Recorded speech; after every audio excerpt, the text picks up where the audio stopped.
So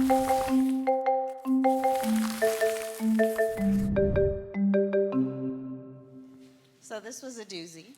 Yeah. I wanted like, you specifically for this one because I know you wouldn't let me get away with oh it. my goodness, when I heard it, I was like, why? So, Craig, so you started with coming up to the line of heresy. That makes me squirm and makes me really uncomfortable and want to run out the building. Yeah. So some would say this is dangerous. Why play with these boundaries at all? What's the benefit? I think that Helmut Tillich said it best, who's a German theologian. He said, anyone who speaks to this hour's need will always live on the edge of heresy. So I adapted that a little bit for what I said earlier, but that's always where the discussion starts to happen, that people start to deem as heresy because it's something that's new and fresh for today's day and age and morals. And so often it encourages us to go right up to the line to talk about it in order to see where God is moving. What I find with the life of Jesus is that he was not, the high priest of the temple. He was a rabbi who traveled from town to town. He was out on the fringe. They kept begging him to come to Jerusalem. He's like, pretty sure you're going to kill me. And he was always on the fringe of religion, influencing religion. For me, what that means is you go all the way to the fringe and you often find Jesus just barely on the edge of the inside. And when you get to like the centralized power in religion, it becomes much less inspiring to me because even the way Jesus talked about that in his day and age shows how much that can get stagnant or concerned with power or become uninspiring even. Okay. Just a follow-up, because I'm cheating. Heresy, can you define heresy? Maybe that would help too. Yeah, so heresy is the idea that it is not a traditional teaching, right? So often Christians or any religious person will think about what they've been taught as like traditional teaching and widely accepted, and they'll condemn anything outside of that as heresy. However, what I hope Paradox has helped you to see is that a lot of ideas that have been deemed heresy by Christians are actually rooted deeply in the scriptures. And it's actually more traditional to be what the church would consider to be heretical than it is to go along with the church's teachings that were added much later on. Case in point, I would say the inerrancy of Scripture is something that is considered to be an orthodox teaching, even though it's a heretical teaching based on the tradition of Christianity. Thanks for letting me slip that in. That's no problem. Okay. So you spoke about adjustments. Aren't adjustments in understanding important as we live and learn? Why would this be problematic in what you brought up today and something you focused on today? Yeah, I think that the adjustments are often considered problematic or we're scared of them because I think religion really likes to tell us that we should be afraid of every adjustment that's out there because that's where, they'll say like that's where the devil enters, that's where the bad things happen. What was that? Slippery slope, that's even better, yes. We hear slippery slope all the time, like, hey, if we're gonna ordain women, we're gonna soon be marrying cows to human beings. And you're like, what are we talking about? Like, I've heard that argument made to me, and I think it's important for us to acknowledge that when that happens, it's often language rooted in fear. The fact is, like when Jesus says, I am the way, the truth, and the life, what he's saying and what that means to me is that we should never be scared of the truth. And often when things are restricted or banned or said like, if a group says we can't talk about that, that's the moment that we need to go and speak directly to those things because there's usually a reason that it can't happen or can't be spoken to. So this was all pointed out to me by a teacher, Richard Rohr, who said, like, if you always want to find Jesus, just go to the edge of religion. And it's just moving that out there, and that's often where adjustments happen. And you find that when you have the story or the book of Daniel, an adjustment actually is the tradition. And you see that across the board in Scripture, which is why we have so many contradictions. So you actually mentioned that you believe in the resurrection. I do. So when you put this sermon together and you brought out some of these things, my third question is, why do you believe in the resurrection?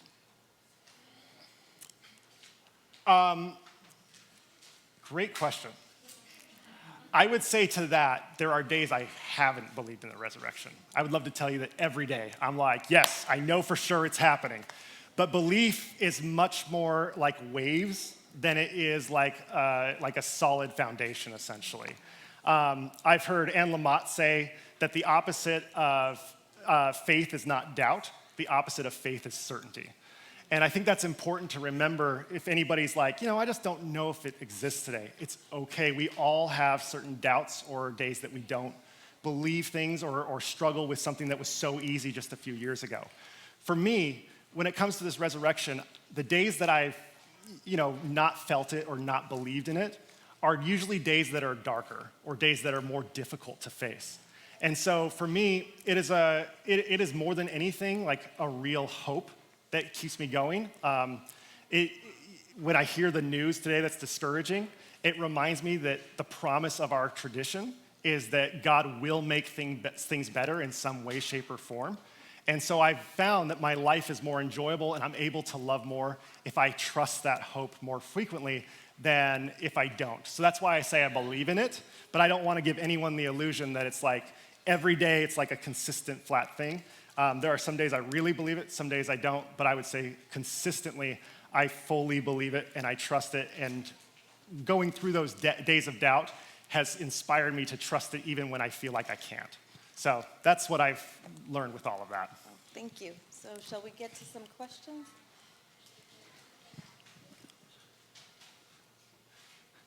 I think I answered them all. Okay.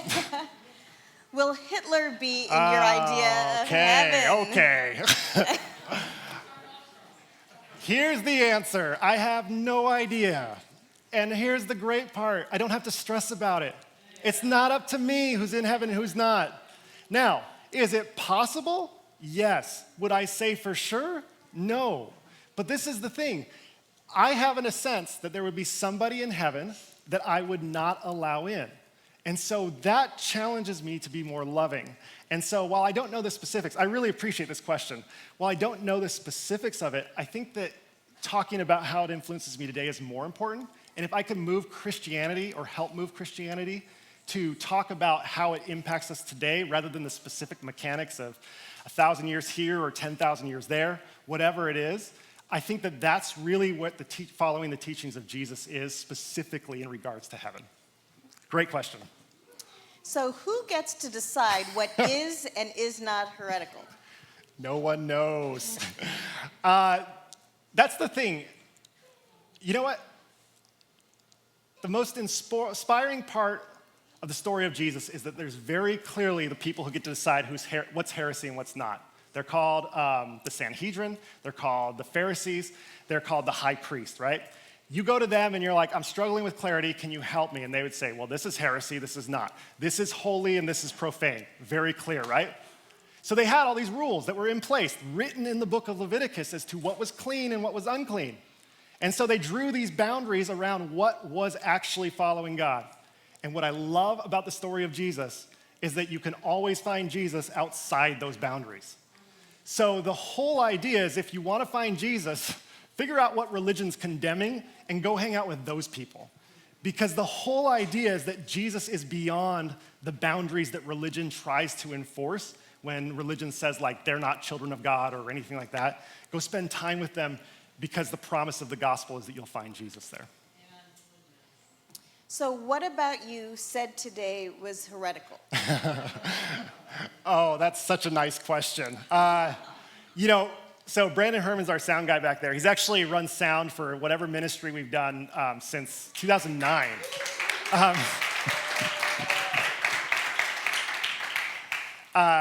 And so we've been through a few churches together, if you know what I mean.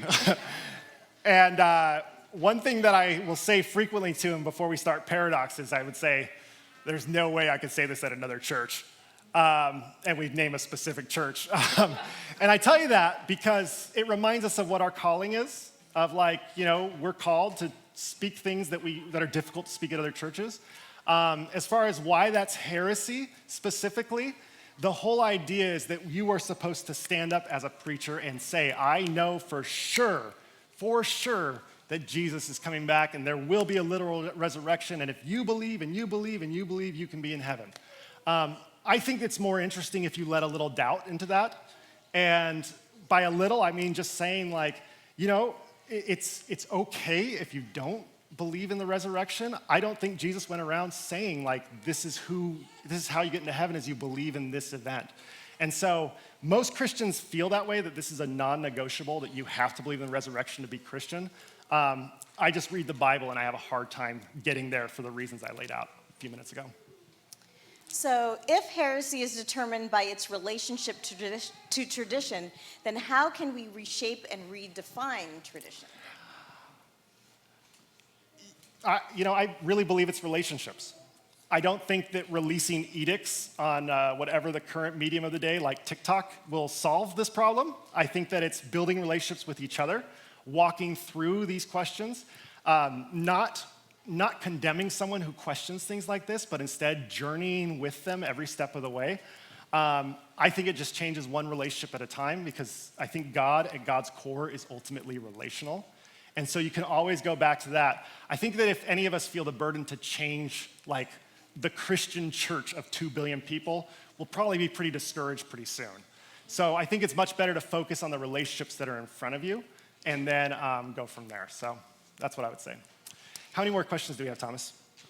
Lots. Okay, we'll do a quick lightning round. I'll answer really quickly a few, and then we'll do one last question. So if the Bible was written years ago and we are in a different culture today, how can the Bible be related to today? Should we take the Bible literally? Literalism is the lowest level of meaning, so no on that. As far as how can the Bible be related to today, that's what we do every week here at Paradox. We try to figure out when God kills 500,000 Israelite soldiers in the story in 2 Chronicles. It's important for us to ask, what does this have to do with us today, and how does that play out? And that takes some time, and people say, why do you preach such long sermons?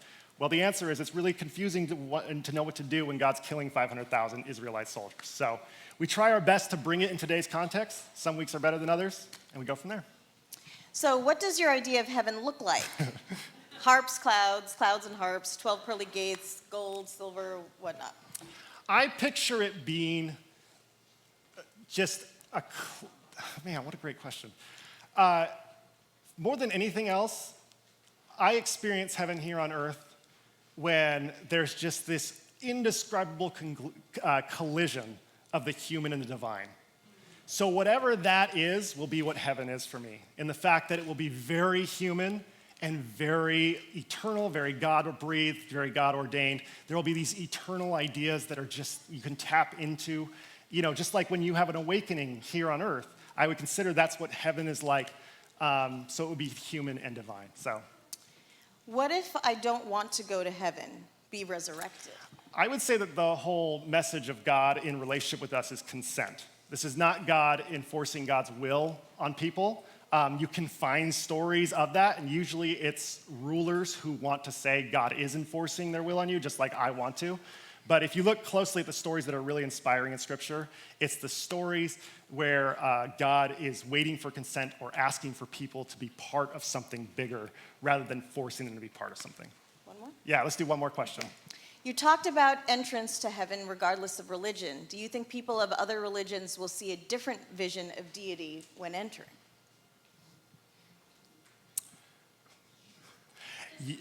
The answer is I don't know, but I would say yes and no. I think that the idea that we would get to heaven and all of your beliefs would be confirmed is the most antithetical thing to heaven that I know personally in this life, right? In my opinion, you will both be challenged and reassured. You will both be confident and humbled. You will be excited and disappointed all at the same time, because you'll realize how much bigger God is than anything your tiny, finite human mind can comprehend. So when I look at Scripture, one of the most inspiring things is the paradox of God's transcendence and intimacy, and the fact that God can create a universe that is over 40 billion light years in diameter and yet knows my name. And that's what I picture heaven to be like for people of all different distinctions and diversities and backgrounds and everything else, because heaven is ultimately about God's relationship with all of us. So, great questions. Thank you so much. I appreciate all of your questions.